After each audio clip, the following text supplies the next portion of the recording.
कवि सम्मेलन देख देख कर घर की शीला देवी को शेर व शायरी का बुखार चढ़ गया था। अब वो सीधे मुंह किसी को जवाब ही नहीं देती थी। उनके पति और बेटे तो निकल जाते थे घर से काम करने को, तो उनकी शायरी बहू रेनू को झेलनी पड़ती थी। अब सास बोलती नहीं, अर्ज करती थी, संदूक में रखे संदूक, संदूक में रखे झुमके, और बहू निकाल के दे मेरे झुमके, कहाँ लगा रही है ठुमके। माँ जी, झुमके तो निकाल दूंगी मैं, लेकिन आपके दिमाग से ये शायरी का भूत कैसे निकलेगा? छोटे लोग क्या समझेंगे, शायरी है शौक बड़ा, और तू अपने काम से मतलब रख, मेरे काम में मत टांग अड़ा।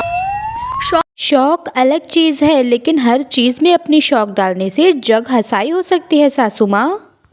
अरे मैं हूँ एक नंबर कलाकार, कोई ऐसी वैसी बला नहीं, तुम अपनी काम में उलझी, समझोगी मेरी कला नहीं। ठीक है माँ जी, आप नहीं समझती तो कोई बात नहीं, लाओ मैं आपके झुमके ही निकाल के दे देती हूँ। बहू सास के झुमके निकाल कर देती है और वहाँ से चली जाती है। शाम को बहू अपने पति से शिकायत करती है, सुनिए जी, आप माँ को कुछ समझाते क्यों नहीं? अरे क्या समझाना है माँ को? अरे अपनी शायरी थोड़ी कम करे ना। अरे तुमको उनकी शायरी से क्या दिक्कत है? अरे मुझे नहीं, लेकिन पड़ोस में सब लोग हंसते हैं, कहते हैं बुढ़ापे में लोग सठिया जाते हैं, लेकिन शीला जी तो शायर हो गई हैं। तुमसे किसी ने कहा नहीं, और तुम्हारे सामने कोई माँ की बुराई नहीं करता तो तुम्हें फर्क नहीं पड़ रहा। अरे तुम खामखा बात का बतंगड़ बना रही हो। चलो चाय बना लो, साथ पियेंगे, थोड़ी ढंग की बात करेंगे। रेनू चाय बनाने लगती है। पहले वो चाय अपने पति को देती है, फिर सास को, और फिर ससुर को चाय देती है। लेकिन वो देखती है कि ससुर जी कुछ परेशान से हैं। क्या हुआ ससुर जी, कोई बात हो गई है क्या? अरे तेरी माँ बात बात पे शायरी करती है। कल मैंने पूछा खाना खाया, तो तेरी सास ने क्या जवाब दिया पता है? अरे गलती की आरोपी ने और कूड़े खा लिए फटाफट, और खाना तो नहीं लेकिन पकौड़े खा लिए झटाझट। समझ में नहीं आता कि क्या करूं मैं। उसको उसकी भाषा में ही जवाब देना पड़ेगा। मैं तो सामान्य भाषा में भी उससे बात नहीं कर पाता, शायरी में क्या जवाब दूंगा। ससुर ने जैसे ही कहा कि उसको उसके ही भाषा में जवाब देना पड़ेगा, बहू को ये बात जच गई। अगले ही दिन वह कुछ शायरी की किताब ले आई और शायरी की प्रैक्टिस करने लगी कि सास को उन्हीं की भाषा में जवाब दे सके। ने दिन रात एक कर दिए। एक दिन सब साथ बैठकर टीवी देख रहे थे। तभी रेनू सबके लिए बिरयानी बनाकर लाती है, लेकिन सास को बिरयानी भाती नहीं। कौआ करता काँव काँव, चिड़िया करती ची ची, इतनी खराब बिरयानी बनाई है कि मुंह से निकले छी छी। बस इसी मौके का तो बहू को इंतज़ार था, क्योंकि बहू उसी की भाषा में उसे जवाब देने के लिए तैयार थी। माँ जी, हमें अपनी बेकार की शायरी मत सुनाइए, जैसी बनी है बिरयानी चुपचाप खाइए।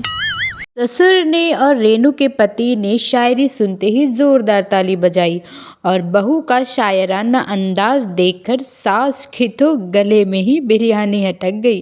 तभी बहू ने एक और शायरी सुनाई।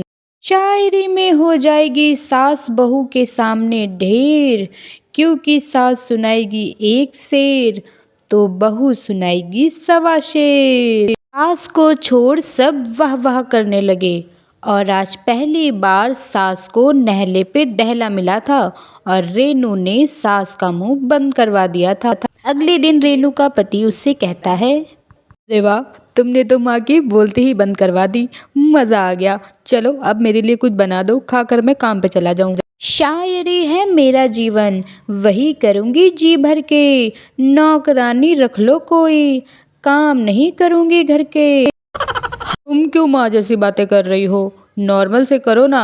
हो गई कल शायरी, रोज थोड़ी ना करोगी।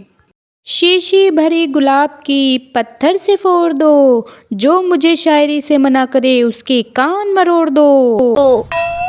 पति घबरा जाता है और बाहर अपने पिता के पास जाकर बैठ जाता है। दोनों अपनी बीवियों से परेशान होते हैं। ससुर इसलिए परेशान होते हैं कि क्यों उन्होंने बहू को उनकी सास की भाषा में बात करने के लिए बोला। अब तो घर में दो दो शायर हैं। दोनों ही दुखी स्वर में एक साथ कहते हैं, दोनों की बीवियां जब से शायर हो गई हैं, क्या बताएं हम दोनों की जिंदगी फटा हुआ टायर हो गई हैं।